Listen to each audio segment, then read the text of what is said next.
Shalom. Today I'm going to address this brother's letter. The brother sent me a question concerning the Hebrew. So I'm going to try to help the brother out the best I can so he can better understand, so he can get it, so he can pretty much, learn on his own and be able to break it down for himself. I'm not going to give the brother's name, because I don't know if the brother wants his name to be out there. If he wants, to put it on the comment board, that's me or whatever the case may be. I'll leave that up to him. I'm just gonna read his letter and I try to break it down the best I can so that the brother can understand. Okay, so we're just gonna jump right into it. And before I get started, I just want to say for future reference, you brothers out there that may have questions in the Hebrew, or you may have a question concerning something, dealing with the Hebrew or the Greek or whatever the case may be. If you want to just, send me a message like this, and then that way, that'll give me ideas on different lessons I can put together for you brothers out there to make, so you can understand the language a little better. All right. So what I'm going to do is I'm going to just read the letter and just get to it. It says, Shalom. Shalom, elder. The problem I'm having is how to break down, translate the Yiddish Hebrew into Lashon Kodash.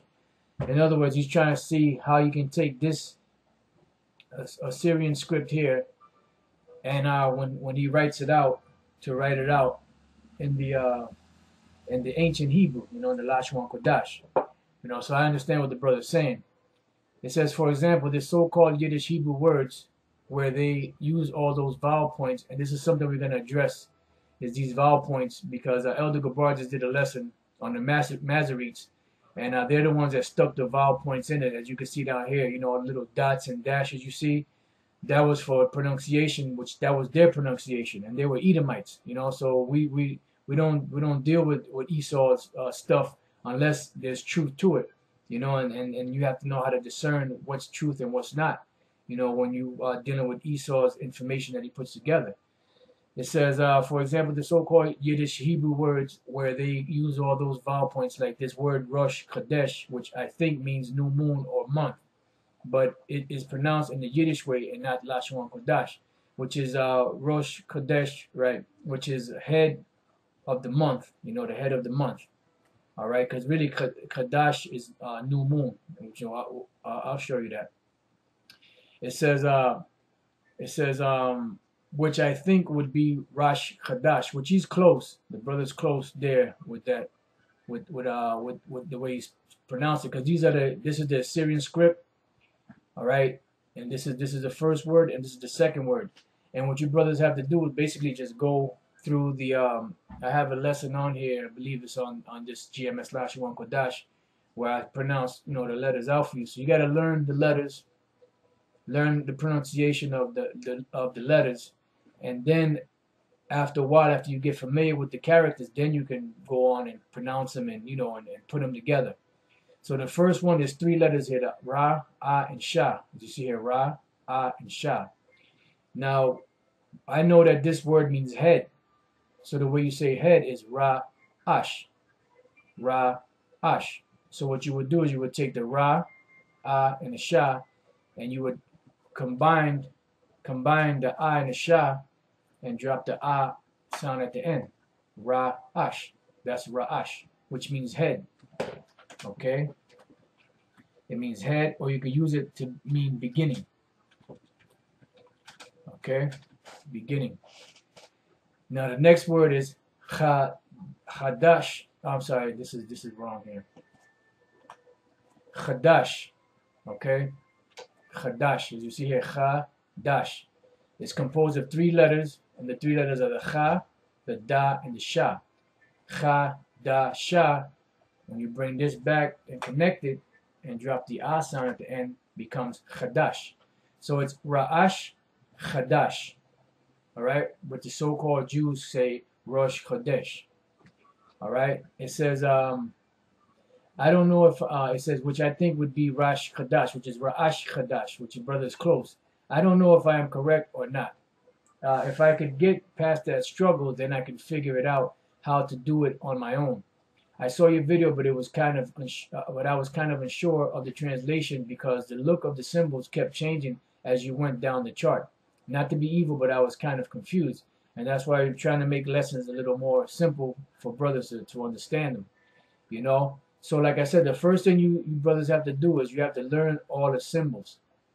And these symbols here in the Assyrian script, you have to know what the symbol is in the Lashawan Kodash also, because you have two different types, you know.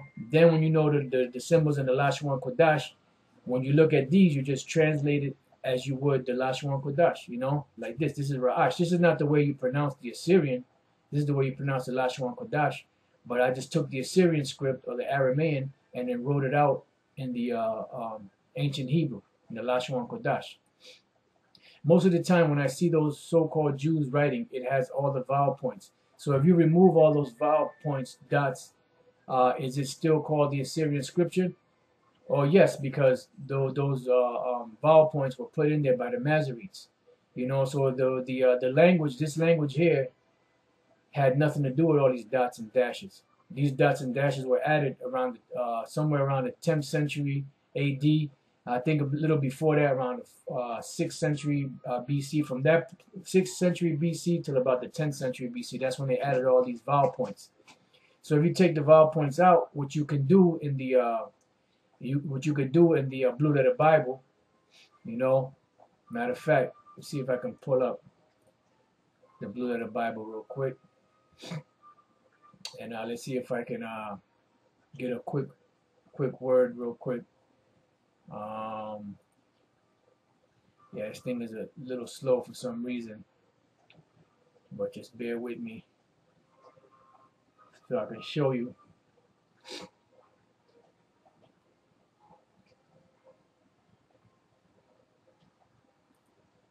So now, if you look at here, you can see this is Genesis 4:13, and you can see all the vowel points and the dashes here. But if you look at down here, it says show vowel points. If you uncheck that, it'll remove all of it, make it easier for you to read. Okay, and this is still the Aramaean. All this is just the Masoretes or the Masoretic text, and they put all that in there for pronunciation, which is their pronunciation. But if you unclick it, that's still the same language, the Aramaean. Okay, so now it says, because when I go to the website, www.hebrewoldtestament.com/ the Assyrian scripture doesn't have all those vowel points. So have they moved them for the sake of understanding? Is that how the Assyrian scripture is written out? Because anytime I see a Torah, Hebrew Bible, those vowel points are in it. Do we need to move those vowel dots out and it will still be the Assyrian scripture? The answer to that is yes.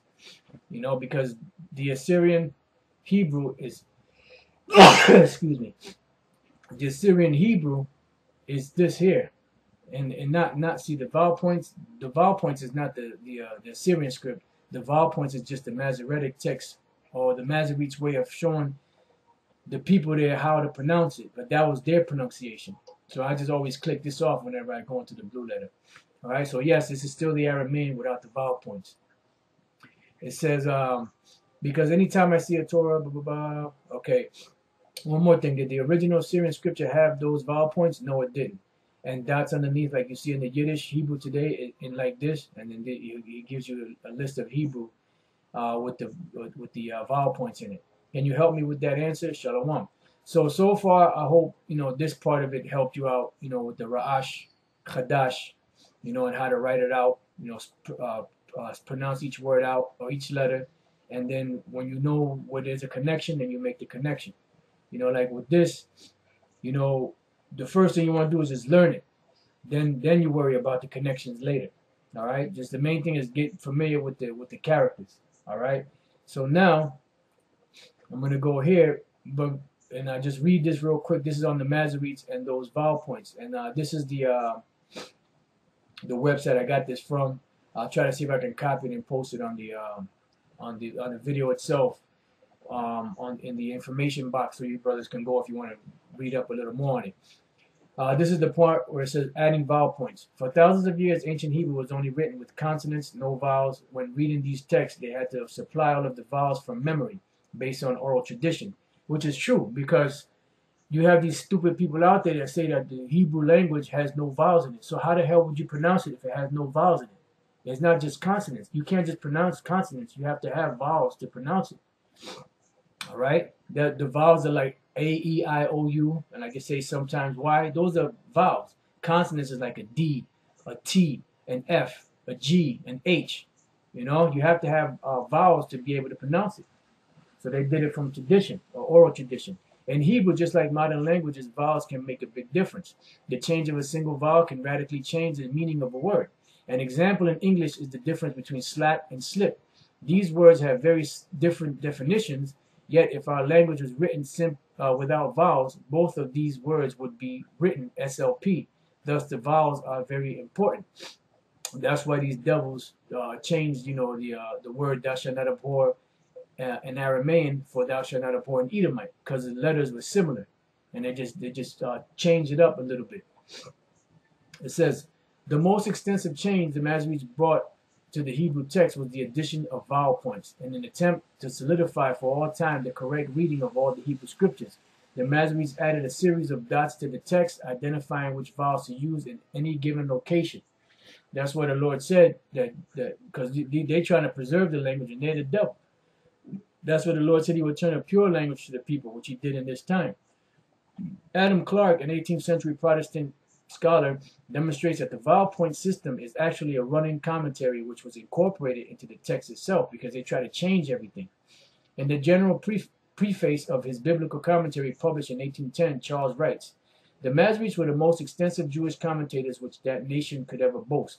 The system of punctuation, probably invented by them, which it was, is a continual gloss on the law and the prophets.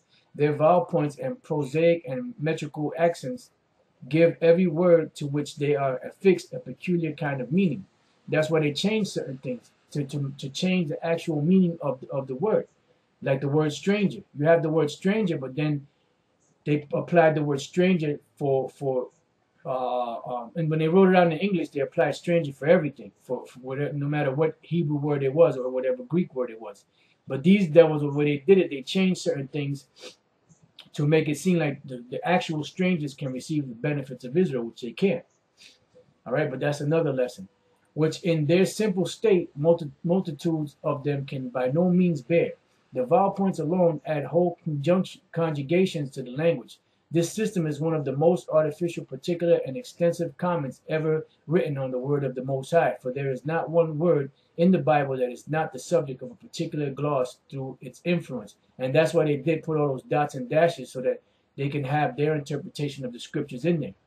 Another early scholar who investigated this matter was Louis Capel, who wrote during the early 17th century. An article in the 1948 edition of the Encyclopedia Britannica includes the following information regarding his research of the Masoretic text. As a Hebrew scholar, he concluded that the vowel points and accents were not an original part of Hebrew, but were inserted by the Masorete Jews of Tiberias, which were Edomites, not earlier than the 5th century AD, and that the primitive Hebrew characters are Aramaic and were substituted for the more ancient at the time of the captivity. The various readings in the Old Testament text and the difference between the ancient version and Masoretic text convinced him that the integrity of the Hebrew text as held by the Protestants was untenable. Many Protestants loved the Masoretic text, believing it to be the trustworthy representation of the original Hebrew text of Scripture. Yet at the same time, most Protestants rejected Orthodox Church traditions as being untrustworthy. They believed that the Church's oral tradition could not possibly preserve truth over a long period of time. Therefore, the vowel points of the Masoretic text put Protestants in a precarious position. If they believe that the Masoretic vowels are not trustworthy, then they could call the Masoretic text itself into question. But if they believe that the Masoretic vowels are trustworthy, then they are found to believe that the Jews successfully preserved the vowels of Scripture for thousands of years through oral tradition alone, until the Masoretes finally invented the vowel point hundreds of years after Christ, which is the Messiah. Either conclusion is at odds with mainstream Protestant thought. Either oral tradition can be trusted, or it can't. If it can be trusted, then there is no reason to reject the traditions of the Orthodox Church, which have been preserved for nearly 2,000 years. But if traditions are always untrustworthy, then the Masoretic vowels points are also untrustworthy and should be rejected. And that's exactly what they should be done with them. They should be totally rejected. There's another part to this brother's letter, but in the interest of time, what I'm going to do is I'm going to just skip past it. And this is real quick. This is Rosh Chodesh, Ra'ash Chadash, but they put a wa there. It's Ra'ash Chawadash, but the wa shouldn't be there. What should be there is new moon, or as you see here, Chadash. For you see here, new moon, the word Chadash, there's no wa there. They just added that. So it should be Ra'ash Chadash, as I showed you here in this, what you call it here. All right, this example here. All right, so now I want to just read these scriptures because the Aramaic language and the Hebrew language, or the Lashon Kodash, are pronounced totally different. And I'm going to show you that. This is Genesis 31 and 43. And Laban answered and said unto Jacob, these daughters are my daughters. This is Laban chasing after Jacob when Jacob left. You know, you can go back and read the story to get all the particulars. And these children are my children, and these cattle are my cattle, and all that thou seest is mine. And what can I do this day unto these my daughters, or unto their children which they have borne? Now therefore come thou, let us make a covenant, I and thou, and let it be for a witness between me and thee. And Jacob took a stone and set it up for a pillar. And Jacob said unto his brethren, gather stones, and they took stones, and made an heap, and they did eat there upon the heap. And Laban called it Jagar Sahadutha, but Jacob called it Galid. Why? Because Jacob was speaking the ancient Hebrew, or the Lashon Kodash, and Laban was speaking the Aramaic. Okay, so you see that this is a different language. Now, Isaiah 36 and 8. This is Rabshakeh, which was a captain of the guard of Sennacherib that came to Israel, to Jerusalem, to basically tell him that he was going to take him down. And this is what he said. Now therefore give pledges, I pray thee, to my master, the king of Assyria, and I will give thee 2,000 horses, if thou be able on thy part to set riders upon them. How then wilt thou turn away the face of one captain of the least of my master's servants, and put thy trust on Egypt for chariots and for horsemen? And am I now come up without the Lord against this land to destroy it? The Lord said unto me, go up against this land and destroy it. Then said Eliakim and Shebna and Joah unto Rabshakeh, speak, I pray thee, unto thy servants in the Syrian language. See? For we understand it. And speak not to us in the Jews' language in the ears of the people that are on the wall. So basically he's letting you know that the Syrian script and the Lashon Kodash are pronounced two different ways. All right?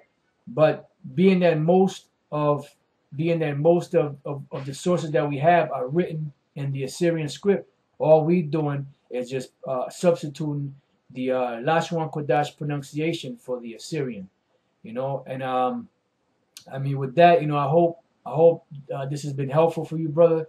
I hope that that this clarified more of your questions, and I hope you learned something. And then for you brothers out there, I hope you brothers learn something. Like I said, you brothers make sure, if you have questions, just send them. Like I said, it gives me ideas for lessons. And with that, I'm gonna say shalom until the next time.